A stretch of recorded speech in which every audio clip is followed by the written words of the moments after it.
తెలంగాణ రాష్ట్రానికి సంబంధించిన మేధావులు, బలహీన వర్గాల నాయకులు, ప్రొఫెసర్సు, వివిధ స్థాయిల్లో ఉన్నటువంటి అందరి విజ్ఞప్తి మేరకు తెలంగాణలో ఎవరైతే కుల గణన లోపల వాళ్ళ పేర్లు నమోదు చేసుకోలేదో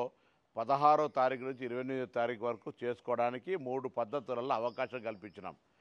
దయచేసి తెలంగాణ సమాజంలో ఎవరైతే జనాభా ఈ కులగణ సర్వేల నమోదు చేసుకొని సమాచారం ఇవ్వలేదో, ఇది స్వచ్ఛందంగా ఇచ్చే సమాచారం ఇందులో తప్పకుండా ఎవరైతే మిస్ అయినరో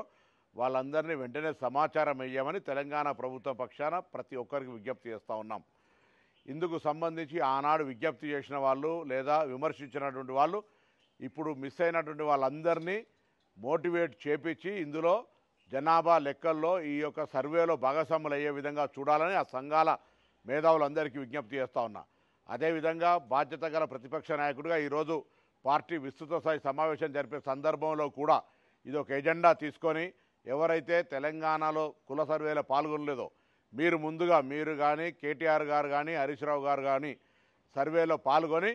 పార్టీ పక్షాన బలహీన వర్గాల పట్ల మీ కన్సర్న్ చూపే విధంగా మీ పార్టీ సమావేశంలో నిర్ణయం తీసుకోవాలని కూడా ఈ సందర్భంగా కోరుతా ఉన్నాను. అవి చేయకుండా ఊరికైన విమర్శలకే పరిమితమైతే తెలంగాణ బలహీన వర్గం చూస్తూ ఊరుకోదనే మాట మనవి చేస్తూ మరొకసారి తెలంగాణ ప్రజలందరికీ విజ్ఞప్తి చేస్తున్నా, ఇప్పుడు ఇస్తున్నటువంటి అవకాశాన్ని వినియోగించుకొని కుల సర్వేలో భాగస్వాములై తెలంగాణ జనాభా లెక్కల్లో ఉండే విధంగా చూసుకోవాలని విజ్ఞప్తి చేస్తున్నాను.